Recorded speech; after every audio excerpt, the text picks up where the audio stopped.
est à l'honorable député Barthélémy Toye-Dias. Chersek se prépare.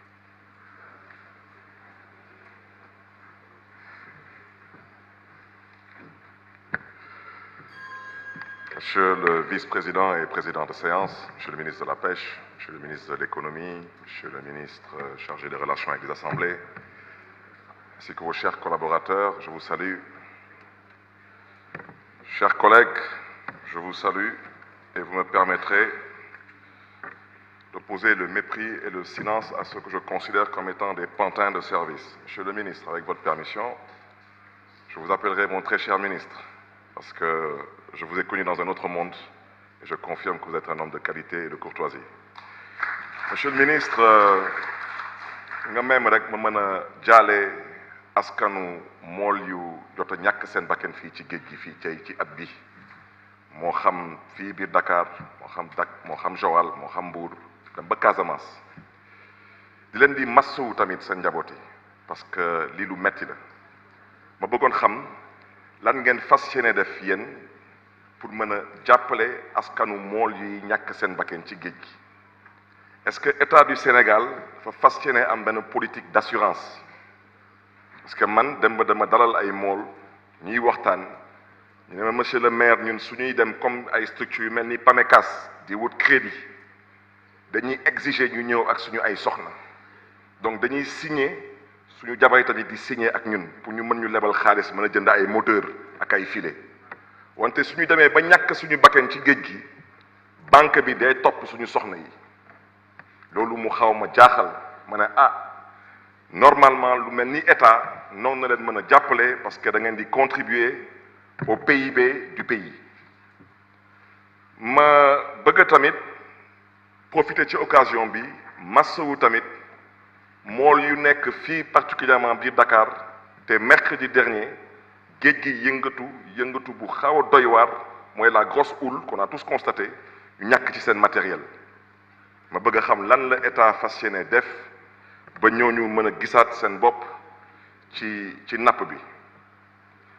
Monsieur le ministre, beneen doléance parce que nous sommes toujours à Dakar mooy le quai de pêche qui a été aménagé avec la coopération marocaine bu nekk Soumbédioune quai de pêche boobu ñu ngi leen di laaj kañ ngeen ko fas yéene ubbi parce que malheureusement su ngeen fa demee surtout le soir lu nekk ngi fa ay Bujuman ku lim jum lu nekk ngi fa te je pense que tout de même presque 5 ans mi ngi nii pour ne pas dire plus d'années ce quai de pêche a été construit avec la coopération du royaume chérifien que nous saluons au passage mais malheureusement ce quai de pêche n'est toujours pas opérationnel.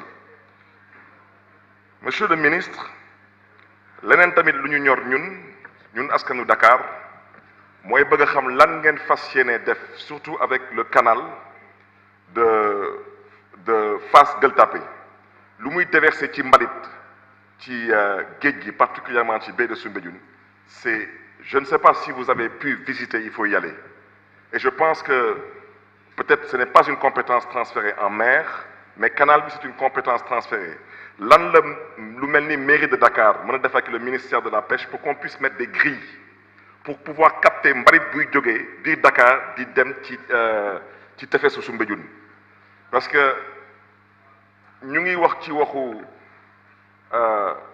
mbalit bi wante mbalit bi lu muy yàq géej gi je pense que les spécialistes peuvent en témoigner surtout par rapport au fond marin et j'aimerais savoir aussi lan ngeen fas yéene def par rapport au nettoiement des fonds marins parce que je pense que quand on parle aujourd'hui d'environnement mais l'environnement ce n'est pas que sur la terre donc qu'est-ce que le ministère aujourd'hui compte faire pour pouvoir aujourd'hui nettoyer les fonds marins monsieur le ministre ma bëggoon xam tamit lan ngeen fas yéene def pour pouvoir aujourd'hui ramener des zones maritimes protégées parce que on parle beaucoup du manque de poissons en mer mais tout le monde sait que toute activité a besoin d'une pause tout de même et il faudrait qu'on puisse connaître ces périodes de pause et qu'on puisse être assuré que ces périodes sont respectées aussi bien par les locaux que les internationaux et monsieur le ministre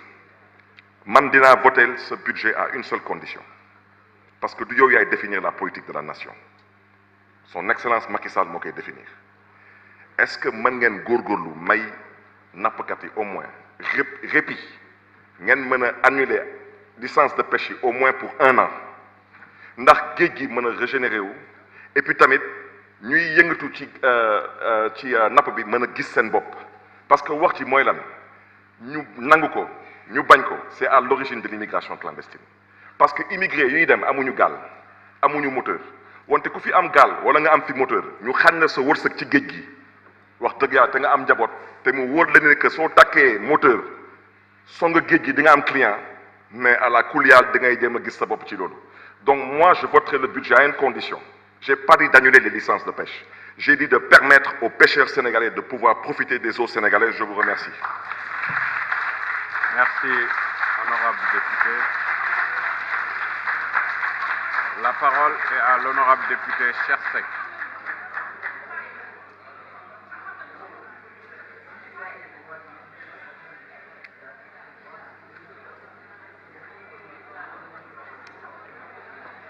Mamadou Lamine Thiam se prépare.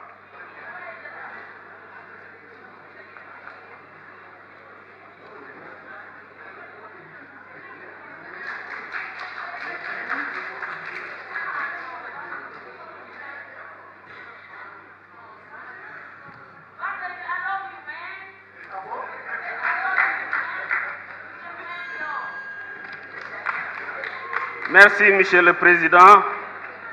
Monsieur le ministre, ñu ngi lay nuyu Monsieur le ministre des Finances, di nuyu Monsieur le ministre des Institutions, di nuyu ñi nga àndal ñëpp, di nuyu le directeur général du port qui a déjà commencé à faire d'excellents résultats, le directeur du COSEC, mon frère le directeur Ousmane Ndiaye, le directeur de l'ANA, le secrétaire général, mon frère le DC, M. Diop, di nuyu ñi nga àndal ñëpp. Monsieur le ministre, je vous ai dit en commission que j'étais très content bi ñu la nommé ministre. Assemblée ku fi yàgg tuuti xam na man suma relation ak yow. Tu es plus qu'un ami, plus qu'un frère. Et tu es un homme de défi et je sais que vous allez réussir. Parce que par où vous êtes passé, d'abord vous connaissez ce secteur pour y avoir fait plus de 30 ans, mais partout où vous êtes passé, vous avez fait des résultats. Vous étiez maire de Pikine, avec ici des maires qui sont là. La même inspection d'État que les maires ont reçue, vous les avez reçus pendant le même nombre de mois, 6 mois. Et j'ai travaillé à tes côtés. Aussitôt que vous avez été élu, vous m'avez fait appel à moi pour que je gère la direction des recettes et de la fiscalité locale pendant 5 ans. Mais, Monsieur le ministre, le rapport de l'inspecteur général d'État, Madame Yvonne, ne vous reprochez que la justification de 15 cartes RACTAC de 15 000 francs après 6 mois d'inspection. Vous n'avez jamais signé un papier. Cela témoigne de vos compétences, de votre management. Vous êtes un grand cadre de l'administration privée et vous avez toujours esselé. C'est pourquoi je ne suis pas surpris quand Mountaga, dès sa prise de fonction, a commencé à faire des résultats. Nous sommes titulaires d'un diplôme qui ne ment pas, le MBA de Montréal. Nous étions de la première promotion MBA UQAM SCI, toi et moi. Et les Mountaga nous ont suivis avec les Mansour Faye, etc. Nous avions 2 professeurs que nous avons admirés, Corinne Gendron et Serge Lom, sur la stratégie et sur le contexte. Monsieur le ministre, yal na la yàlla jàppale, yal na la yàlla dimbale. Monsieur le ministre, quand le président Macky Sall a pris le pouvoir, vous avez, rappelez-vous de la campagne, on disait que si un autre est élu, vous ne payerez pas les salaires. S'il n'était pas aussitôt l'aide, l'appui budgétaire dégagé par la France, on fonctionnerait difficilement.